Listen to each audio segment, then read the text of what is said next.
अस्सलाम वालेकुम। आज C++ में हम कॉन्स्टेंट्स को डिस्कस करने जा रहे हैं कि कॉन्स्टेंट्स क्या होते हैं, इसकी कौन कौन सी टाइप्स होती हैं और इनको हम अपने प्रोग्राम में कैसे यूज़ करते हैं। पिछले टॉपिक में हमने डिस्कस किया था वेरिएबल्स को कि वेरिएबल्स क्या होते हैं, उसकी कौन कौन सी टाइप्स हैं, प्रोग्राम में उनको कैसे यूज़ करते हैं। अगर आपने हमारी वो वीडियो नहीं देखी तो आपको उसका लिंक डिस्क्रिप्शन में मिल जाएगा। तो चलिए वीडियो को स्टार्ट करते हैं। सबसे पहले कांस्टेंट की डेफिनेशन को देख लेते हैं। कांस्टेंट की डेफिनेशन है जी a quantity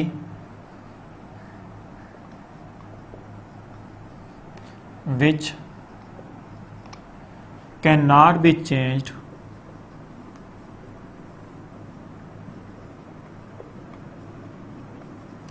during the program execution.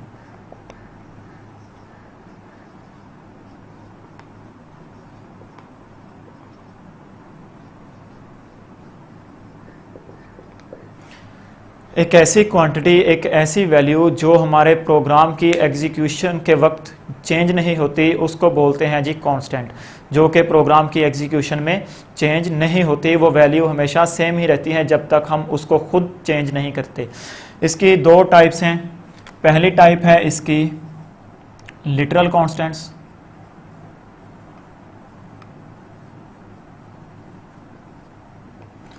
And second one है जी सिंबॉलिक कांस्टेंट्स।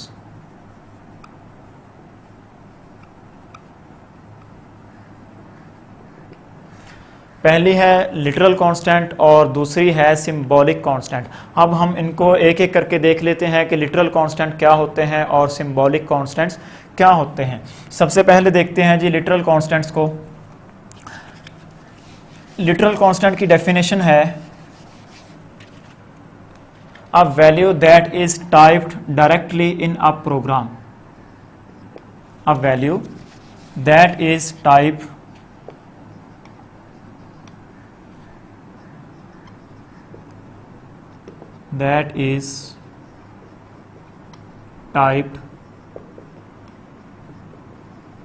directly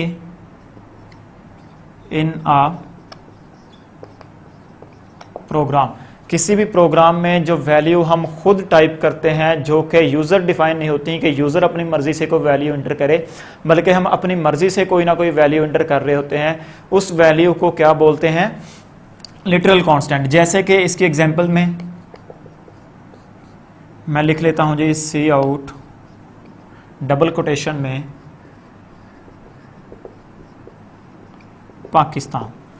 सी आउट डबल कोटेशन में मैंने लिख लिया पाकिस्तान।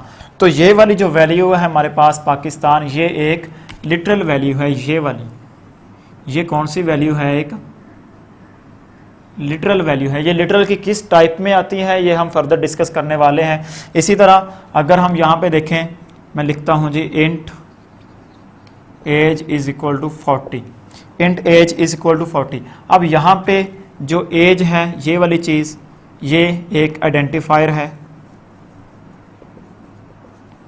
और ये वाली जो चीज़ है ये क्या है? एक लिटरल कांस्टेंट्स। ये एक लिटरल कांस्टेंट है और ये इंटीजर लिटरल कांस्टेंट है। तो ये चीज़ होती है जी लिटरल कांस्टेंट, जिसमें हम प्रोग्राम में वैल्यूज़ अपनी मर्जी से खुद टाइप कर रहे होते हैं डायरेक्टली, उसको बोलते हैं लिटरल कांस्टेंट। अब इसकी मज़ीद कैटेगराइज हैं, जिसमें सबसे पहले है जी integer types of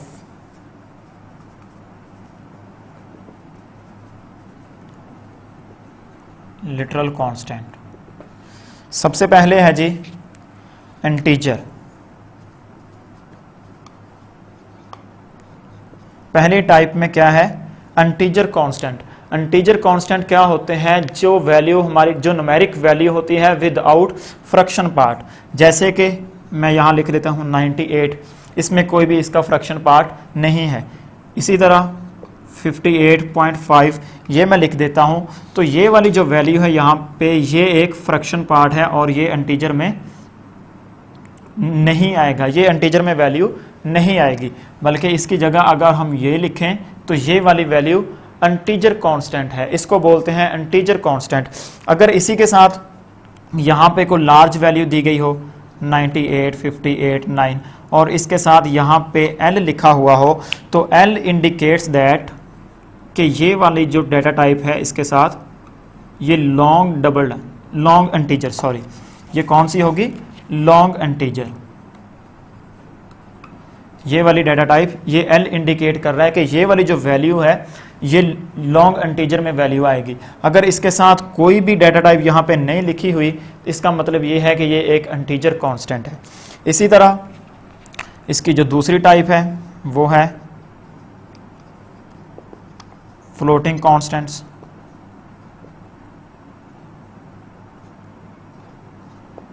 floating constants में क्या होते हैं, numeric value with fraction part, उसका फ्रैक्शन पार्ट भी होता है। जैसे कि हम लिख लें 98.5, इसमें ये वाला फ्रैक्शनल पार्ट है। इसी तरह 57.4 ये फ्रैक्शन पार्ट है। तो ये वाली जो वैल्यूज़ हैं ये फ्लोटिंग कांस्टेंट्स हैं। ये सारे के सारे कौन से कांस्टेंट्स हैं, फ्लोट पॉइंट कांस्टेंट्स हैं। इसी तरह अगर इसकी किसी वैल्यू के साथ 98.5 और यहाँ पे लिखा हुआ हो f, यहाँ पे क्या लिखा हुआ हो f, इसी तरह 57.4 यहाँ पे f लिखा हुआ हो, तो इसका मतलब ये है कि ये वाली जो वैल्यूज़ हैं ये वाली फ्लोट टाइप की वैल्यूज़ हैं, ये फ्लोट की वैल्यूज़ हैं। इसी तरह अगर इसमें कुछ भी ना लिखा हुआ हो जैसे 98.5, इसका मतलब ये है। इसी तरह 57.4, इसका मतलब ये है कि ये वाली जो वैल्यूज़ हैं इनकी जो डाटा टाइप होगी बाय डिफ़ॉल्ट वो डबल होगी। इनकी जो डाटा टाइप है वो कौन सी होगी, डबल होगी। इसी तरह अगर हम बात करें यहाँ पे किसी बड़ी वैल्यू को 58.5301 और इसके साथ यहाँ पे लिखा हुआ हो L, इसके साथ यहाँ पे क्या लिखा हुआ हो L, तो इसका मतलब ये है कि ये लॉन्ग डबल है। ये वाली वैल्यू कौन सी है, ये लॉन्ग डबल कैटेगरी की वैल्यू है। इसके साथ जो थर्ड टाइप है इसकी वो है करैक्टर कांस्टेंट्स। ठीक है, करैक्टर कांस्टेंट्स क्या होते हैं, a character written in single quote, character written in single quote. ठीक है, जैसे यहाँ पे लिख देते हैं जी a =, का साइन लिख देते हैं, इसी तरह डॉलर साइन लिख देते हैं। तो ये सारे की सारी चीज़ें क्या हैं, ये करैक्टर कांस्टेंट हैं जो कि सिंगल कोटेशन में लिखे गए हैं। करैक्टर कांस्टेंट हमेशा सिंगल कोटेशन में आते हैं। इसी तरह जो इसकी चौथी टाइप है वो है स्ट्रिंग कांस्टेंट। स्ट्रिंग कांस्टेंट इसमें क्या होता है कि combination of characters written in double quotation, combination of characters written in double quotation. जैसे कि यहाँ पे लिख देते हैं जी पाकिस्तान,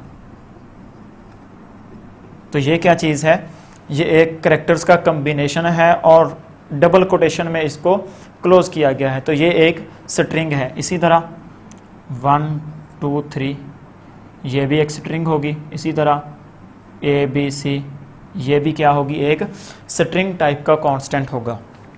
तो ये लिटरल कांस्टेंट की 4 टाइप्स हैं। सबसे पहले कौन सी टाइप है, इंटीजर कांस्टेंट जिसमें फ्रैक्शन वैल्यूज़ नहीं होती। दूसरी टाइप है जी फ्लोटिंग कांस्टेंट जिसमें फ्रैक्शन वैल्यूज़ होती हैं। और इसके साथ ये 3 चीज़ें आपने बहुत अच्छी तरह से याद कर लेनी है। अगर F लिखा हुआ हो तो इसका मतलब ये है कि ये वाली वैल्यूज़ फ्लोट डाटा टाइप की हैं। अगर कुछ भी ना लिखा हुआ हो, जैसे इनके साथ कुछ भी नहीं लिखा हुआ, तो ये वाली वैल्यूज़ डबल के लिए हैं। अगर यहाँ पे N लिखा हुआ हो तो इसका मतलब ये है कि ये लॉन्ग डबल टाइप की वैल्यू है। इसी तरह इसकी जो थर्ड टाइप है वो है करैक्टर कांस्टेंट। करैक्टर कांस्टेंट में क्या होता है कि character written in single quote, जो कि सिंगल कोट्स में वैल्यूज़ लिखी होती हैं उनको बोलते हैं करैक्टर कांस्टेंट। और जो डबल कोटेशन में वैल्यूज़ होती हैं उनको बोलते हैं जी स्ट्रिंग कांस्टेंट, जो डबल कोटेशन में इनक्लोज की जाती हैं। और कम्बिनेशन ऑफ करैक्टर्स भी हो सकता है, इंटीजर्स भी हो सकते हैं, कम्बिनेशन ऑफ जो स्पेशल सिंबल्स हैं वो भी हो सकते हैं, लेकिन बशर्ते कि वो सारे के सारे डबल कोटेशन में लिखे हुए हैं।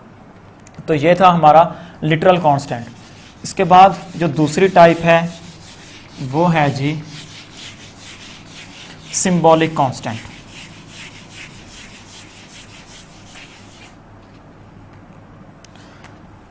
दूसरी इसकी टाइप है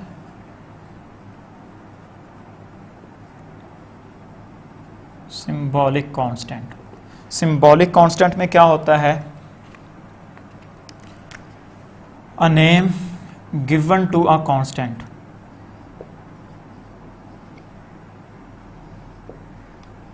given to a constant। किसी भी कांस्टेंट को जो हम कोई भी नाम दे के डिफाइन कर देते हैं उसको बोलते हैं जी सिंबॉलिक कांस्टेंट। जैसे पाई की हमारे पास एक ही वैल्यू है, पाई इज इक्वल टू 3.1415। पाई की हमेशा यही वैल्यू रहती है, ये कभी भी चेंज नहीं होती। तो ये वाली जो चीज़ है ये हम उसके साथ कोई ना कोई नाम अटैच कर देते हैं जिसको बोलते हैं सिंबॉलिक कांस्टेंट। इसकी भी मज़ीद कैटेगराइज हैं इसकी भी, जिसमें सबसे पहले है जी टाइप्स ऑफ सिंबॉलिक कांस्टेंट। ठीक है जी, पहली इसकी टाइप है कांस्टेंट क्वालिफायर। पहली टाइप कौन सी है, कांस्टेंट क्वालिफायर। ये क्या होती है, use to define a constant, used to define a constant. किसी भी कांस्टेंट को डिफाइन करने के लिए जो हमारे पास टाइप है इसकी वो है constant qualifier.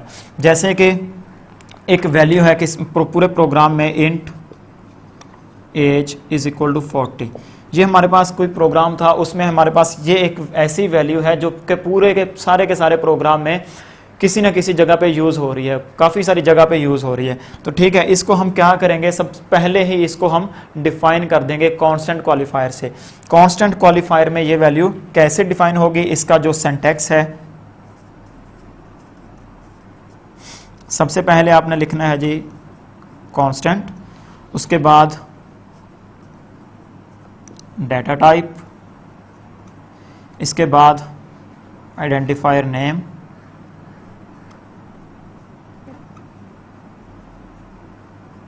Is equal to यहाँ पे कोई ना कोई वैल्यू, इसके बाद टर्मिनेटर।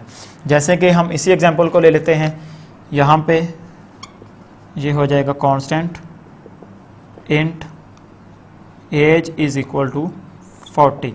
ठीक है जी, तो ये हमारा क्या है, एक कांस्टेंट क्वालिफायर है, जिसको हमने कांस्टेंट, ये एक जो उसकी टाइप हो गई कि किस टाइप का ये कांस्टेंट है, ये उसकी डाटा टाइप हो गई, और यहाँ पे ये वाला उसका आइडेंटिफायर का नेम हो गया, और ये एक वैल्यू हो गई। ठीक है, तो ये वाली वैल्यू हमारे पूरे प्रोग्राम में कभी भी चेंज नहीं होगी जब तक हम यहाँ से इस वैल्यू को चेंज नहीं करेंगे। तो ये होता है जी कांस्टेंट क्वालिफायर। कांस्टेंट क्वालिफायर क्या होता है, जो कि किसी भी कांस्टेंट को डिफाइन करने के लिए हम यूज़ कर रहे होते हैं। इसकी जो दूसरी टाइप है वो है डिफाइन डायरेक्टिव। इसकी दूसरी टाइप है जी डिफाइन डायरेक्टिव। इसमें क्या होता है, ये भी किसी कांस्टेंट को जो है वो डिफाइन करने के लिए यूज होती है। Also used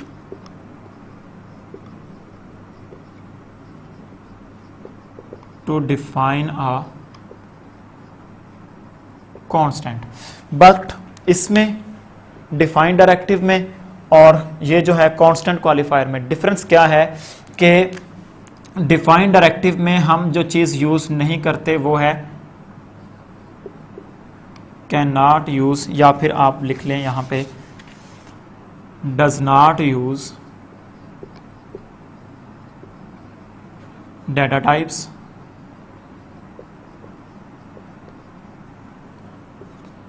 and also terminator.